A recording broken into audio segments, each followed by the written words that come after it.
I'm delighted to be introducing Katie Birkwood, who is the Rare Books and Special Collections Librarian at the Royal College of Physicians of London. Katie has had an intriguing career. She started out by doing a BA in music at Jesus College, the University of Cambridge. She specialised in medieval choral music. She then moved to University College London, where she did an MA in Library and Information Studies. She was awarded the John McAllister Medal for being the best in her year, and then returned to Cambridge, where she had various rare books jobs, including a stint on a Heritage Lottery-funded cataloguing project, cataloguing the papers of the astronomer Sir Fred Hoyle. 6 years ago, she moved to our sister college in London, where she looks after all their old and rare printed books. I'm quite jealous of the London College because they are 163 years older than us. And sadly, a lot of the books that you're going to hear about are not in our collection, fantastic though the collection is. Anyway, we'll hear from Katie. While you're listening to her, I hope you'll think of interesting questions to ask, because there will be an opportunity at the end. So without further ado, Katie Birkwood, John Dee, Magic Medicine and the Tudor World. Thank you.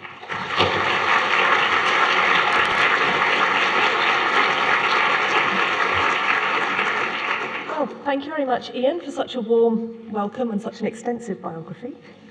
And thank you everyone for coming tonight. I hear that this is a large audience for the RCP Edinburgh, and I hope if it's your first time here, you're enjoying your visit, and that if you haven't already, you'll look at their fabulous current exhibition, Searching for the Elixir of Life, which examines the history of alchemy from their fabulous collections. And while they might not have some of the books that we have at the Royal College of Physicians in London, we don't have a Ripley scroll. And they do here, and I'm very jealous about that. So I've been invited here to speak about John Dee, one of the most intriguing and enigmatic figures in Tudor England and Wales. John Dee is almost impossible to describe succinctly. We want to be able to pin him down as either a genius or a madman, as a scientist or as a magician. But in this paper, I'm going to argue that it's a mistake to view his multifariousness as a problem to be solved, or his identity as an enigma to be baffled about. In fact, Dee's diverseness is the very core of his life's work and his life's ambitions, and we have to take him as a whole in order to understand each of his individual varied parts. So first, let me introduce you properly to Dr. John Dee, the Magus of Mortlake. He had a long and full life, so here's the best outline biography that I can manage. He was born on the 13th of July, 1527, in the City of London. His father, Roland, was a member of the Mercers' Company there, so he was a merchant, and his mother, Joan, owned property of her own in Mortlake, to the west of London. Dee was educated at Chelmsford Grammar School and then at St John's College, Cambridge. So in some small way, I'm a successor to Dee because I was cataloguing Hoyle's papers at St John's. So there is St John's in Elizabethan Cambridge. While he was there, he would have studied the then typical syllabus of grammar, logic and rhetoric based on the Greek and Latin classics. He later claimed that while he was a student in Cambridge, he studied 18 hours a day, leaving himself 4 hours for sleeping and a couple for chapel and food, I think. On the back of all this industrious labour, he was appointed as one of the founding fellows of the neighbouring Trinity College in 1546, and there he taught Greek for a short time before apparently leaving to seek more interesting and possibly more profitable employment elsewhere. Towards the end of the 1540s, he travelled on several occasions to the Low Countries, visiting cities including Antwerp and Louvain, and studying at some of the universities there.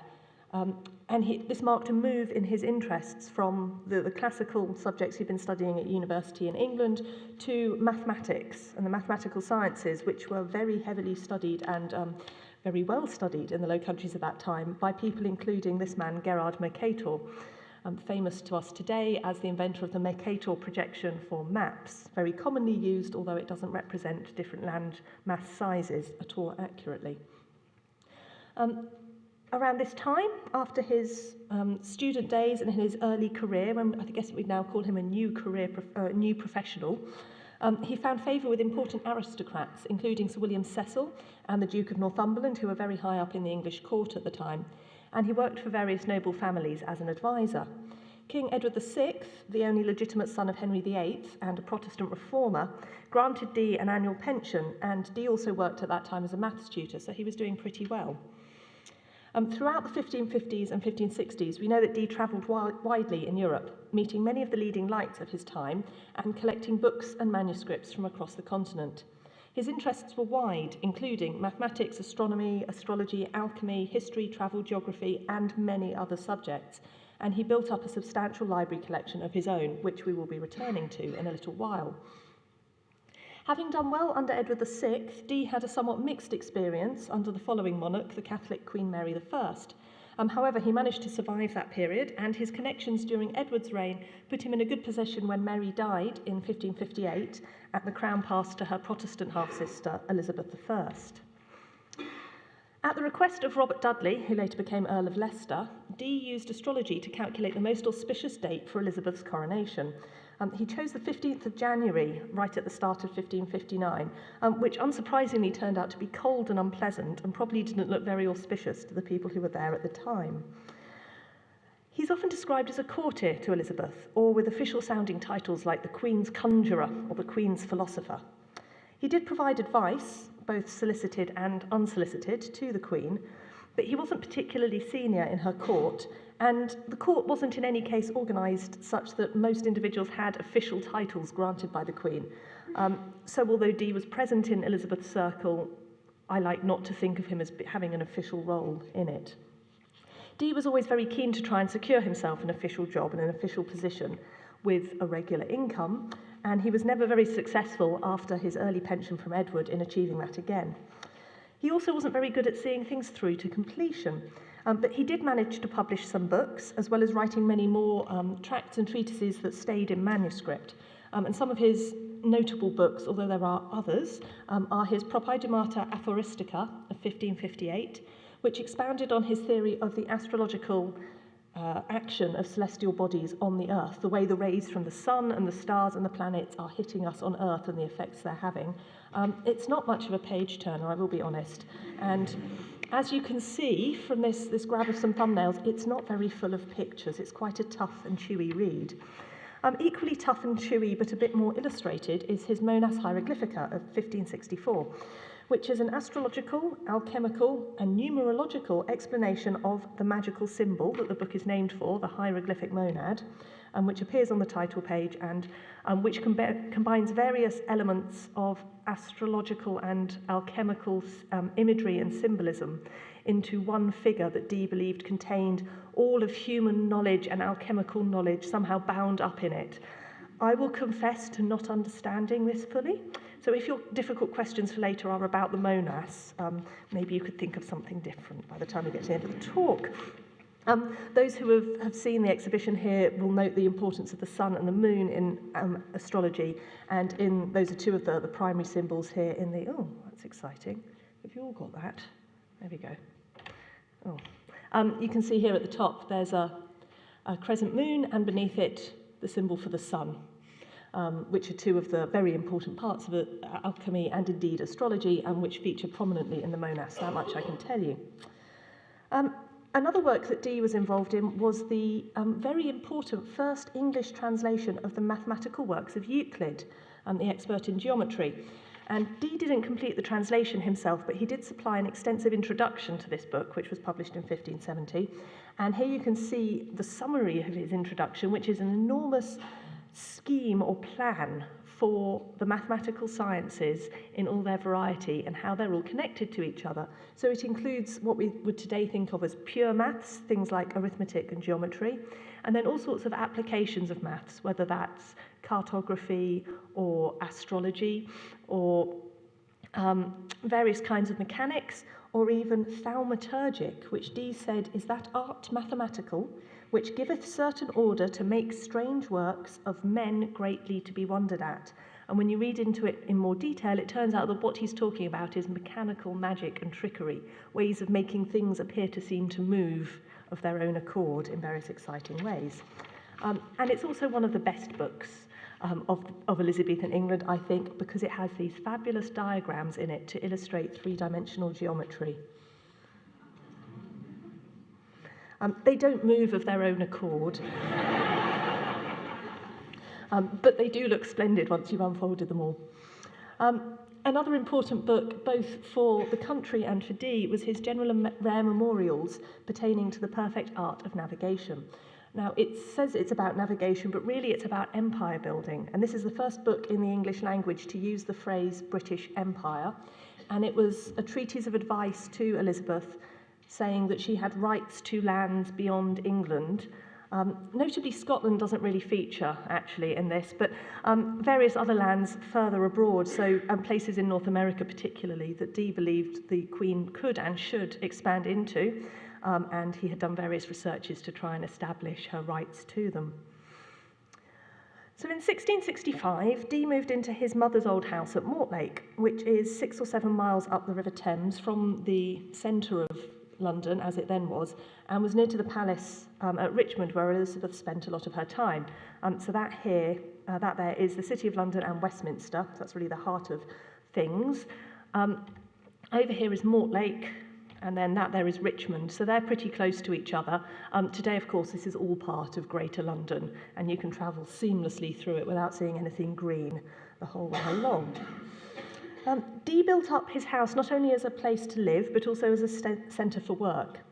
His library was substantial in size and heavily used not just by Dee himself, but by his students, friends, associates, and scholars from around the country and from elsewhere in Europe. Dee cultivated his home really as a sort of research centre. Visitors to his library that he built up there included explorers and people funding them, and various other scholars and practical people of the time. And this is a catalogue, this is just 2 pages of Dee's library catalogue.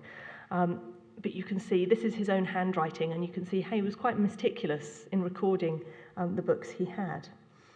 As well as his library, the book was furnished, as well as the library, the house was furnished with laboratories, 3 in total, in which he undertook alchemical experiments. In 1571, he even travelled over to Lorraine in France on the French-German border to purchase glassware to use in the labs, and he wanted to go and buy it himself and oversee its shipping home.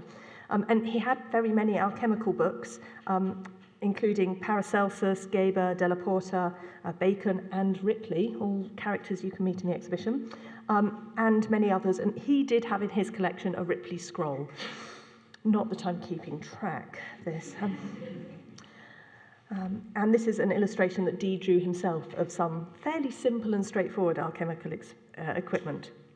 So towards the end of the 1570s, Dee began to develop the interest for which he is most famous and which has really come to define his reputation, an interest in communicating with spirits through a crystal ball, like that. By the early 1580s, Dee was employing men as scryers, people who saw and heard visions in crystals and communicated them to Dee. Dee's, or rather his scryers' angelic visions and the spirit actions in which they took place continued over several years, and his longest-serving scryer was a man called Edward Kelly. Dee recorded the conversations that Kelly reported to be having with a range of archangels, angels, and other spiritual beings in extensive diaries. The scrying sessions, which you might think of as being like seances, although that's a completely anachronistic term, were heavily ritualized, taking place in a darkened room, starting with prayers and continuing with the participants arranged around a special holy table adorned with talismanic objects, in addition to the small round crystal that was central to the practice.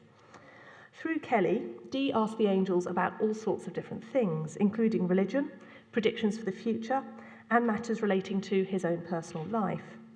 Kelly related extraordinary dreamlike visions, which in the descriptions read very similar to the sort of images you see in alchemical books, things like the Ripley Scroll, bizarre animals, bizarre structures, weird things happening to them.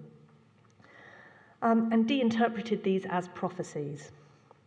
In the conversations, the revelation of a secret ancient language called Enochian became an overriding preconception.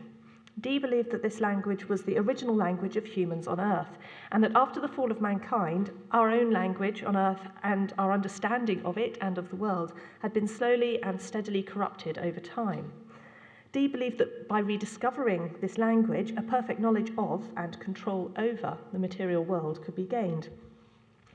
This is just one page from the first published version of Dee's spiritual diaries, and on this page you can see Edward Kelly, here, E.K., and then the angel Gabriel is talking to Kelly, and down here at the bottom is Nal, who is Nalvaj, a lesser spiritual being, a sort of angelic spirit, who was also very active in the conversations. In 1583, Dee's spiritual activity came to the attention of a visiting Polish aristocrat in London, a man called Count Albrecht Waski. Waski clearly flattered Dee because Dee uncharacteristically took Waski into his confidence about the scrying and even allowed him to witness one of the sessions. Waski invited Dee and Kelly and their wives, Jane and Joanna, and Dee's children to come to his estate in Poland. The Count promised a handsome income and resources so that Dee and Kelly could carry on with their scrying and devote themselves to alchemical research. To cut a long story short, Waski did not come up with the goods, and Dee and Kelly were left fending for themselves in Central Europe. They, and their families, and 800 of Dee's most treasured books, moved from city to city, passing through Krakow in Poland and on into Prague, where they spent some considerable time. Dee tried to charm the Holy Roman Emperor Rudolf II with his Monas Hieroglyphica while he was there, but that wasn't very successful. And eventually Dee and Kelly fell out after the angels instructed them to share everything in their lives, including their wives. And at this point, Dee and his family left Kelly behind, and Kelly had a surprisingly successful ongoing alchemical career whilst the Dees made their way back to London. They made it home in late 1589 to find that their house at Mortlake had been ransacked and Dee's library had been broken up and vandalised. The house and the library within it had been left in the safekeeping of Jane's brother, Nicholas Frommond, who may have been complicit, in fact, in allowing the thieves entry. For many years, the account was that a local mob, enraged by Dee's mystical activities, had pillaged the house. The reality is that the books were probably actually stolen by people who knew what they were after, were taking the opportunity that Dee had left by being away from the house for so long. And the thieves included people that Dee had definitely known in the past. He was able, however, to recover some of these books and objects. So if we turn back to the catalogue, he's marked up the entries with a code so you can see what he took and what he lost. The things with a T he took with him to Europe. The things with the FR he got back from Nicholas Frommond. Some of them have other people's names next to them. This is a certain John Davis that stole some of the things. But then there are many that have no marking, and those are the books that Dee was never able to recover. It was devastating for Dee to lose this library. And it was a really defining feature of his life, but also a defining feature of our understanding of him today, because many of the stolen books, most of the books that are now in the Dee collection at the RCP London, and we have over 150 of them, which is the largest surviving collection, probably all came via the same thief. I am obliged to say that no RCP fellows are implicated directly in the thefts. But through a chain of association, they finally found their way to us. Dee really spent the rest of his life trying to rebuild after this. He did finally get a proper job towards the end of his life, although again it wasn't very happy for him. He was made Dean of the Collegiate Church, which is now the cathedral, the warden, not a dean they call it there, the warden of the Collegiate Church in Manchester. It was a hotbed of Protestant reform, and Dee, though his religious convictions were quite malleable, never easy to pin down into boxes, really didn't fit in there. In fact, there's a local myth that this mark on a desk that's now in Chetham's Library, which is in the old buildings of the Collegiate Church, has a burn mark on it which was left by the hoofprint of the devil that Dee had summoned one day. It's a good story. Not only did Dee not get on with his colleagues in Manchester, there was an outbreak of plague in 1605, and as far as we can tell from the records, Dee's wife Jane died in that outbreak, as did most of their surviving children. Jane bore Dee 8 children, and only 2 of them survived past that point. So sometime after this, Dee returned to London, and in the early years of the 1700s, James VI and First of England was now on the throne, and he was very anti-witchcraft, and I think Dee felt quite concerned that he might fall prey to victimisation from the king. He died at the end of March 1609, having left his Mortlake house and having sold some of his remaining books to make ends meet in the house of a friend of his in Bishopsgate in London. So that's a brief overview of Dee. Let us now dig a little deeper. I've already mentioned his library as a site of scholarship, where students, intellectuals and practical people of the day gathered to consult books and to discuss theories and ideas.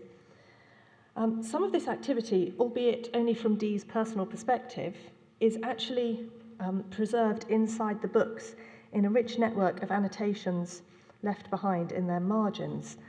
So what I'm going to do now is take us through some of the annotations that Dee left to give you a bit more of an insight into some of the things he was interested in. Many people caution that we should be careful about how much we read into marginalia, but in Dee's case, I feel it's hard not to see his library and his book use as expressions of his life story, his interests, and his personality. The illustrations I'm going to use mostly come from books in the RCP collections, and they are by no means a representative sample of Dee's life and work, but they are the books I know best. His total library may have numbered as many as 3,000 printed books and 1,000 manuscripts, and as I said, at the RCP we have about 150, which don't include any of the manuscripts, nor do they include the objects, scientific objects he owned, nor do they include the books he took with him to Europe, but they are the ones I have to hand to talk about. Many of them have been recently digitised as part of the Archaeology of Reading project, which is a major project to develop ways of transcribing and translating marginalia in books to make them searchable and analysable in new ways.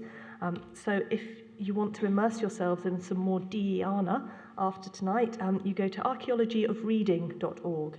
And it doesn't matter whether you think of that in your head as archaeology of reading or archaeology of Reading, which is a slightly unfortunate joint use of the word. So, let's look at some examples. This is a page from the end of a manual on astrology, and it's actually the end of the corrections in the errata list. It was written by the Italian astrologer and physician Girolamo Cardano, published in 1547. It's a splendid book all round. It's really a lovely, lovely volume, and it contains a lot of horoscope charts of famous people from the past, analysing their characters based on their horoscopes. And there's lots of notes left by Dee in this book from a period in his life when he was starting to learn to do astrology practically himself. But the illustration I've chosen is here from the end of the book, where we get some concrete information about Dee's early days. The inscription's a bit faded, and it's in Latin, and it's in Dee's rather scratchy handwriting, but here it is, and what it says is, Veni insuituo comitis W. Pembroke, 1552, fine February DA 28. You'll have to forgive me that I'm very bad at Latin numbers. And what that means is I came into the service of the Earl of Pembroke, William of Pembroke, in 1552 at the end of February on the 28th day.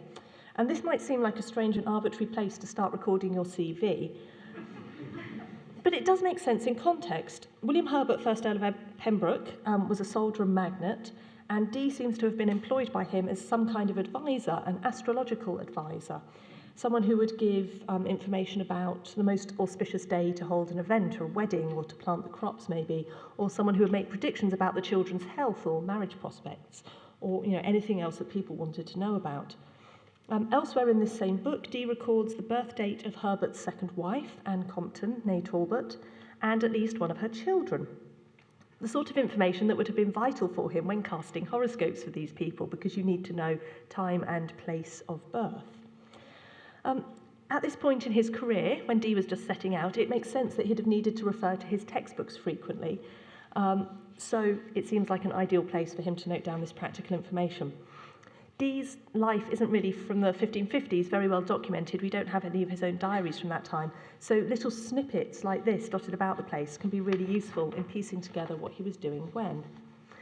And sometimes they enable us to piece together very, very precisely what he was up to. So these are 2 pages from a book that predicts solar and lunar eclipses. These are both lunar eclipses, and on the right-hand picture you can see the moon being eclipsed.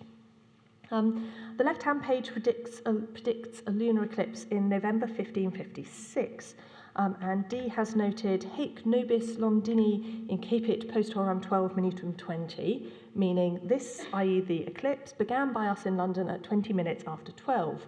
And the various other notes on that page are him noting down more details, where in the sky it was, how long it lasted, that sort of thing. And on the other page is something similar. This is about a lunar eclipse that was predicted for October 1566, so 10 years later. And the note in the margin on this case has been very badly cropped. A later bookbinder has trimmed the pages so they're all smooth and beautiful, but it does mean we've lost some of Dee's notes. However, there's enough there that we can piece together what he's saying. And we've got finem ego obs mortlaki something, which is handily just enough words for us to piece together. The end I observed at Mortlake. So I think we can say he was in Mortlake at this time in his new house, watching this eclipse as well. He was a keen watcher of the heavens, and he records in some of his later diaries missing various solar eclipses because it was cloudy. And I sympathise with him. I've missed solar eclipses because it was cloudy. These are some notes from his student days when he was in Louvain in August 1548. And on the right-hand page is a list of every day in August. And Dee is using a code in this to record what the weather was doing on those days. The left-hand page has the key to the code in some really terrible handwriting. But once you spend a little time staring at it, you can piece together that, for example, on the 3rd of August, the weather was clear and hot with a light wind from the southwest. It says 3 for the 3rd, a sort of triangular symbol meaning that it was clear, calida, the Latin for hot, and then 11 is the position round the compass, and then the bars for a light wind. What's interesting about these notes is that they come from the end of a short compendium of different works on astronomy, astronomical instruments, and astrology. So it's tempting to think that Dee is trying to relate the weather, the climate close to Earth, to what's going on in the heavens, and that he's trying to make connections between meteorology and astrology and to try and piece together the systems that are working and underlying what's going on. Interests and personality are usually less easy to pin down than biographical facts, but they are also approachable, I think, through Dee's marginalia, and this is one of my favourite examples for doing this. This is a page from an account of the Trojan Wars, which was ascribed to the mythical author Dares Phrygius. And it's interesting to a modern reader because it doesn't include what probably for most of us is the most famous part of the Trojan Wars, namely the Trojan horse. And this was noticed by Dee as well. So here at the bottom of the page, he writes, nihil hic de equo Trojano, which for those, many of you have got it already, but some of you won't. That means nothing here about the Trojan horse. Oh dear. However, this account of the Trojan Wars is paired with another account from a mythical author, in this instance, Dictys Cretensis, and there's a different note. Equus Trojanus, Trojan horse. Now, it's fair to say that Dee was quite a detail-oriented man, but it may just be that he's aware of the slightly comic potential of searching through this book looking for the horse. And we move from horses to dragons. This lovely little drawing is actually a really recent discovery. The book in question, which is an account of the history of the Roman emperors, from 1533 from the Froben Press, has recently been away for conservation work because it was in a terrible state. And the conservators have been going through cleaning it up and found this dragon on this page. And actually tweeted at me to say they'd found it because it's the 21st century and that's how these things happen now. And I thought, oh, how exciting, dragons. But are there dragons in the history of the Roman emperors? This seems unlikely. And what this actually is, and we can tell this from the text next to it that Dee's underlined, is an account of the emperor, the 4th century AD emperor Julianus Caesar, going into battle with his ensign, with his standard, to rally the troops round. And the standard is the purple ensign of a dragon, fitted to the top of a very long lance and spreading out like the discarded skin of a serpent. Isn't that a lovely description? And so here is that lance with that dragon on the top. And Dee's made a little drawing of it so he can find this passage again when he's thinking, where was it I read about that dragon on a stick? But it is quite a cheerful little dragon. So although I think of Dee as a very serious man, this gives me a slightly different perspective on him. He wasn't just into animals in his books. His interests really did range astonishingly widely, and he's always on the lookout for interesting snippets whenever he's reading. So this is a classical text, one of the texts he studied and probably taught as well at Cambridge. It's from the complete works of Cicero, and this section is actually on the nature of the gods. And here in this annotation in the margin, which for a change is in English, Dee says, printing then was in Cicero's time.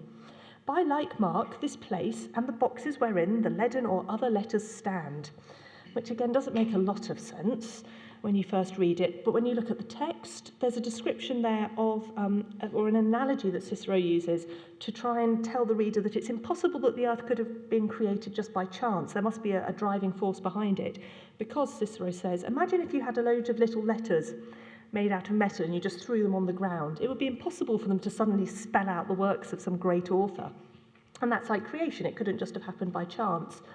But Dee has latched onto the little metal letters and had decided that printing with a movable type in a mechanised press had already been invented in the time of the Roman authors. And that's what this note is saying. Printing had been invented by Cicero's time. So technological history, dragon ensigns, eclipses, all sorts of things were catching Dee's attention. And this next illustration, or this next annotation I like because it's the sort of thing I would do. This is A History of Normandy by Thomas Walsingham, and Dee is clearly reading it like most of us when reading a historical book or Shakespeare's plays or a big Russian novel. And he reaches that point where he can't remember who anyone is and he has to draw a diagram. So he draws himself a diagram, and this tells us that Emma was the daughter of Hugo Magnus, who was Count of Paris, Hugo the Great, and that Richard, Duke of Normandy, was the son of William, and that's Duke William Longsword. They all have great names. And William Longsword was the son of Duke Rollo. And this is part of the family tree that eventually leads us down to William the Conqueror, William I of England, who invaded and conquered in 1066, and thus the sort of very early prehistory of the ancestry of Elizabeth I and the Tudor line, which was an area of constant intrigue and study for Dee and many others in Elizabethan England. Right, so from those, hopefully, you have seen not only some of the various interpretive uses that people can put Dee's annotations to, and there is a wide amount of scholarship that's been done on Dee's annotations and how they reflect his thought and his life, but also some of the sheer breadth of his knowledge and interests. If we had to sum Dee up, it might be possible to say that he just wanted to know stuff and as much stuff as possible. But the canny amongst you will have spotted so far that the two most intriguing nouns from my talk's title have been conspicuous by their absence. So it's time at last to turn to medicine and eventually to some magic. Dee was and is, in fact, often known as Dr. Dee. And though this was due really more to his general learning and learnedness than to a specific interest or aptitude in medicine, he was, however, interested in and fairly capable at medicine. He wasn't a qualified or registered physician, and he was not a member of the RCP London. I'm obliged to say this. He received an honorary doctorate in medicine from the University of Prague in 1584 or 85, but there's no evidence he studied medicine there or anywhere else. But various writers have described Dee as an excellent physician, for example, so there was an idea around that he was expert in medicine. And that's founded on some other facts. Dee's library contained dozens of books on or related to medical subjects, including many works by the classical and contemporary medical authors like Galen and Hippocrates, Avicenna, Paracelsus, who we will return to, and the anatomist Andreas Vesalius. And Dee also had titles on subjects related to medicine, such as medicinal baths, dentistry, and botany, never mind more tangentially related subjects like alchemy. We know that Dee had, for example, Della Porta's Magiae Naturalis, the work which includes the witch's unguent recipe that you can see in the exhibition, but I don't know for certain whether Dee ever tried that recipe. But as with all his other interests, he did tend to look for medicine in all the things he was reading. So I have 3 examples from the same book, from André Thévet's La Cosmographie Universelle, or the Universal Cosmography, which is a description of the whole Earth as it was known in 1575, including descriptions of geography, climate, peoples, plants, and animals. Dee made numerous notes in his copy, 3 of which at least that I found concern medicine.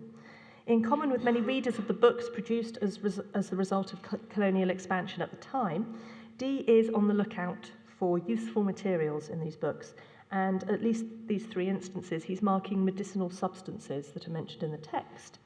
So here you can see his note, the French pox, i.e. syphilis. The text nearby this annotation reads, in all these aforementioned islands, which you can consider as an archipelago, and this is somewhere in Indonesia, a great disease rules, which some call the evil of Naples. Syphilis is always named by whoever you don't like who comes from nearby. They treat themselves there with the bark of a certain large tree that they call cinque-bique. And this is a sort of similar thing. Here he's written a remedy for the gout.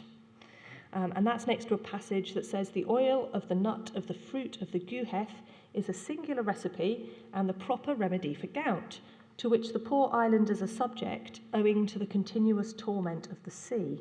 And you can see the guhef tree and the poor islanders harvesting the nuts above. This section concerns leprosy in the Cape Verde Islands off the west of Africa.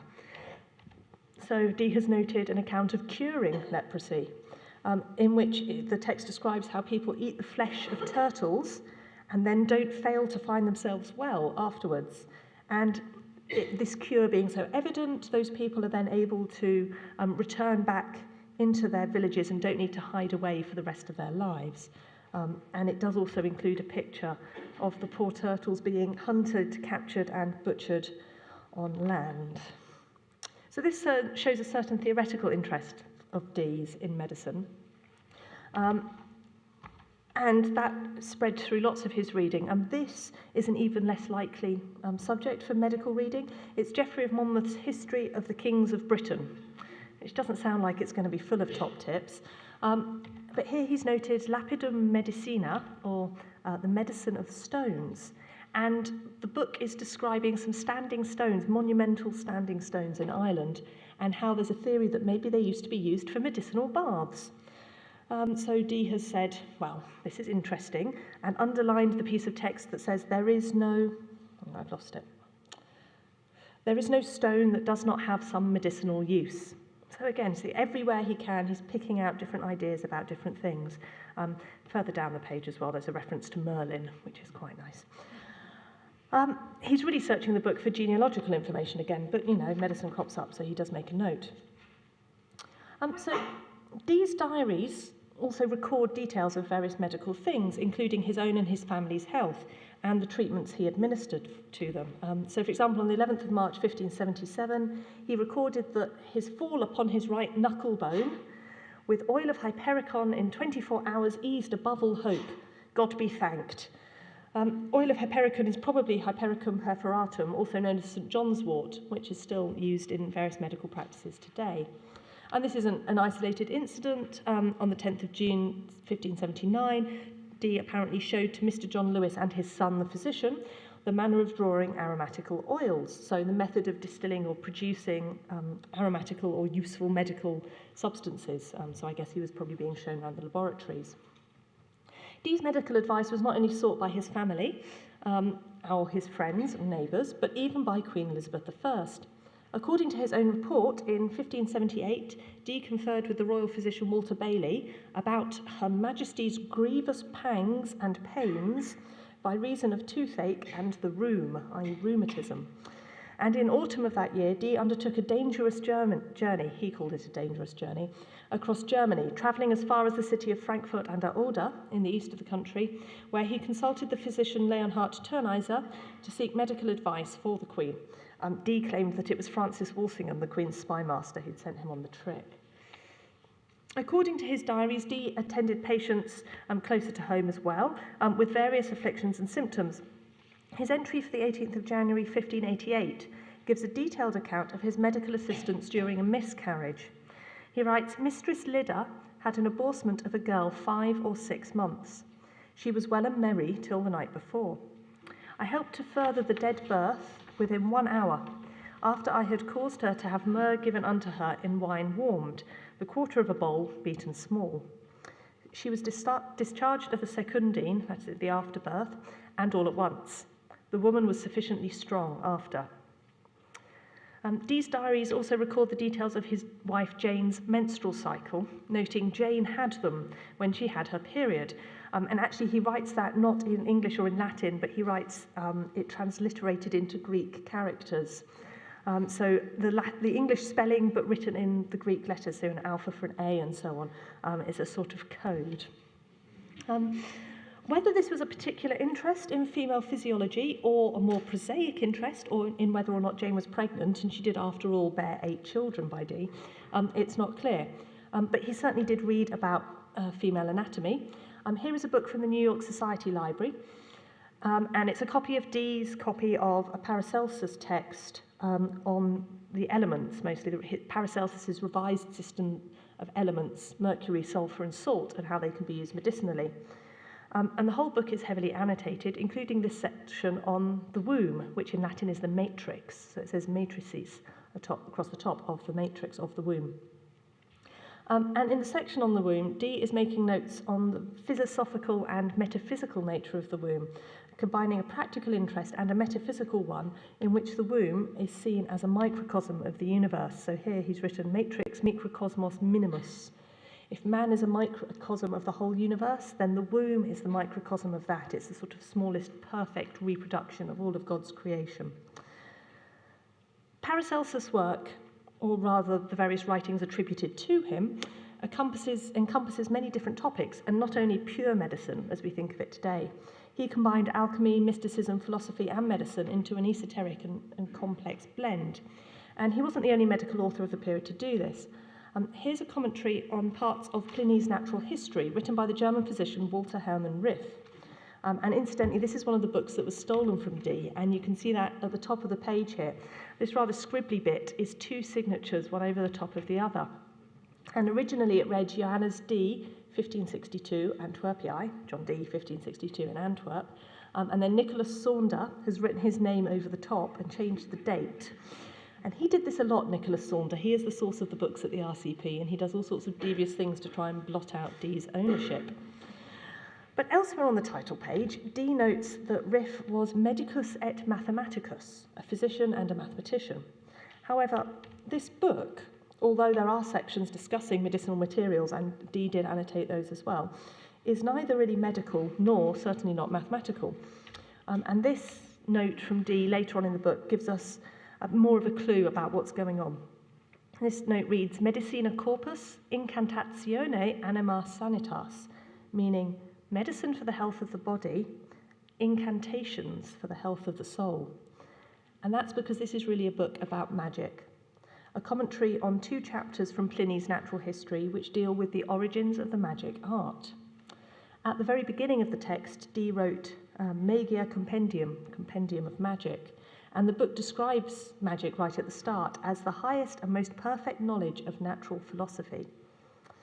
Dee annotated it heavily on several topics in his really worst handwriting, with concerns about the nature of magic, about the spirit, the human spirit and the human soul, about the ether, about the quintessence, all sorts of different theoretical issues connected to his own mystical practices and interests.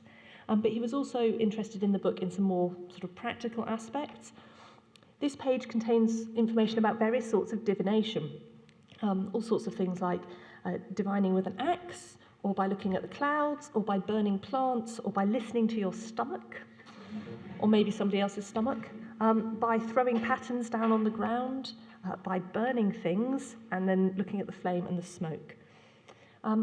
Dee hasn't really annotated most of this, and the one bit he has annotated is up here, where he's underlined some text. And this text reads, attached to this, so attached to aeromancy, looking at the clouds and the sky, is that magic which is to be done using mirrors and shining objects, in which a person or ancestor or other would appear, also castles, cities, and the like.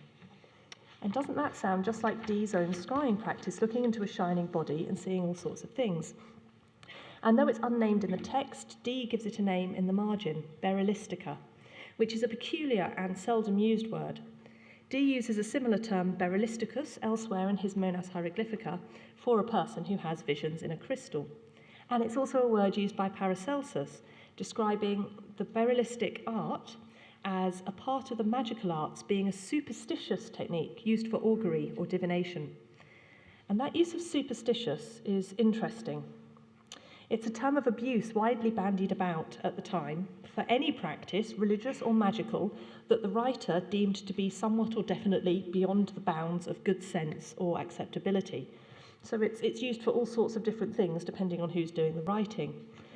Dee's interest in scrying, though he was always very certain that it was legitimate, it was based in Christian religion, that it was backed by lots of theory, that it wasn't anything untoward, was certainly at the very edge of acceptability for general society, even within the wide boundaries of the kind of magical practices that people were undertaking at the time.